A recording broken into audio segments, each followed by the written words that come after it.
Who doesn't love popular music, rock music, punk music, all the rest of it? It is certainly the soundtrack of my life, and I don't care what my little girls say. Okay, a bit of Taylor every now and then. We'll get to Dua Lipa, but I want to do the rock and roll. And a bloke who worked with Bowie, the Stones, the Spice Girls, Prince, my favourite rock group of all time, The Who, is Alan Edwards. He's got a book about his life, which is this absolute pearler. It is called I Was There. Get this damn book. Father's Day, Father's Day, Father's Day. Buy a copy for you and a copy for Dad. And Alan joins us now, I believe, from the UK. Alan, lovely to meet you. What a life, what a career, and congrats on the book.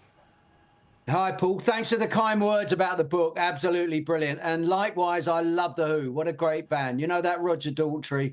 He calls me up after we have football at the weekends. He calls me up after every match to discuss the offsides and so on.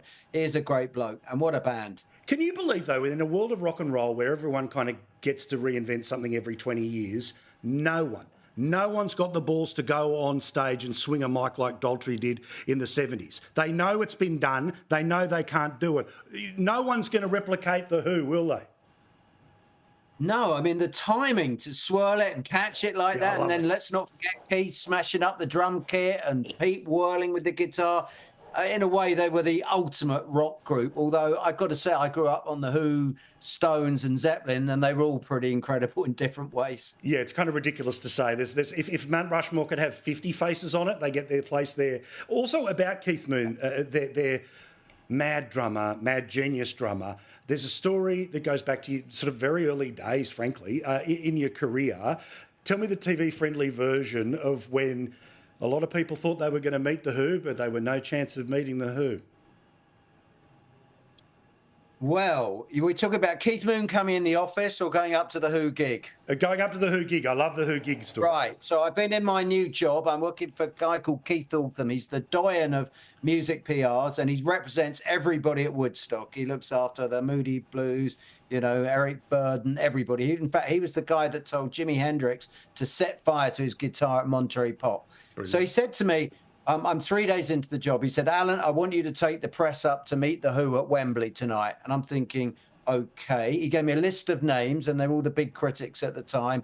David Wigg from the Daily Express and John Coldstream. In fact, in those days, critics were really like critics. One of them even had a monocle, if I remember correctly. So I didn't know how you did this. So I just thought, well, it's like going to a gig with my mates. I'll call them all up and tell them to meet me at Oxford Circus at 6 o'clock.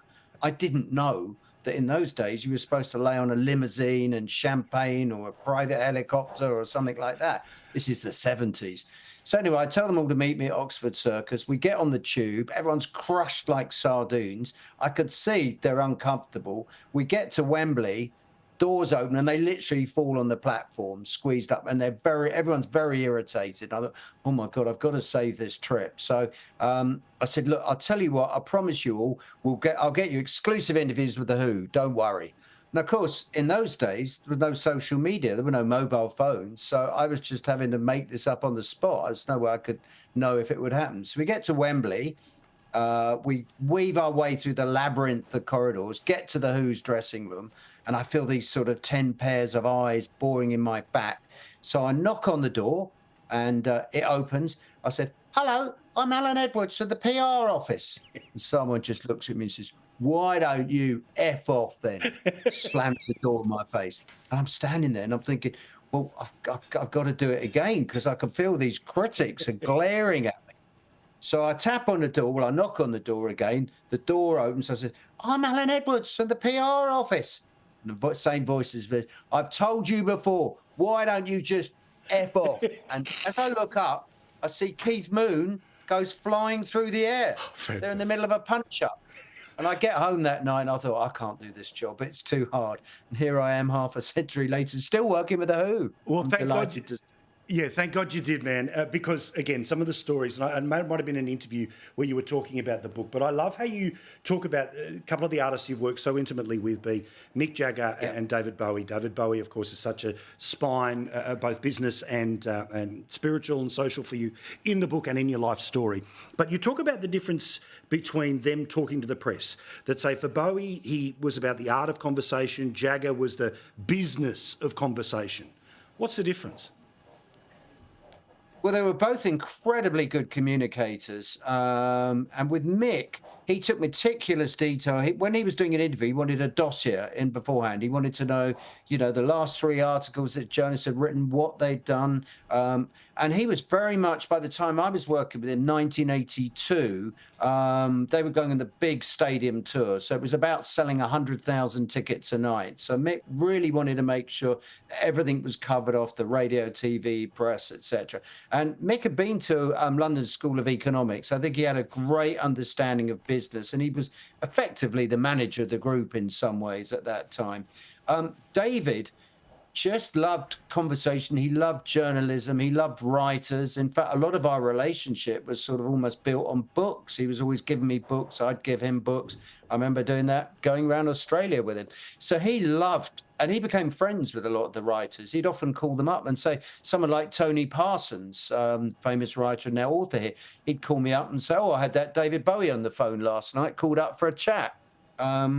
So they both had the same, they were in some ways remarkably similar, and both incredibly hardworking and focused, very charming to be with, and two of the greatest rock and roll stars we'll ever see. Bloody oath. Now, let's deal with some of the news around today. Have you heard anything? Is Oasis getting back together, or are we falling for some sort of a PR hook here?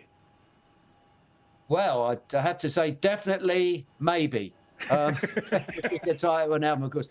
I think it's very telling that there's been no denial issued. I mean, the stories but sounded have got a feel of authority about them. Now, sometimes an act will let that run because it builds up the interest and it hypes up the money and the offers get better. Yeah. But this has the feeling, it's going to be very hard to put the genie back in the bottle, although rock stars, like everyone else now in Australia, they do have the right to disconnect, so you never know.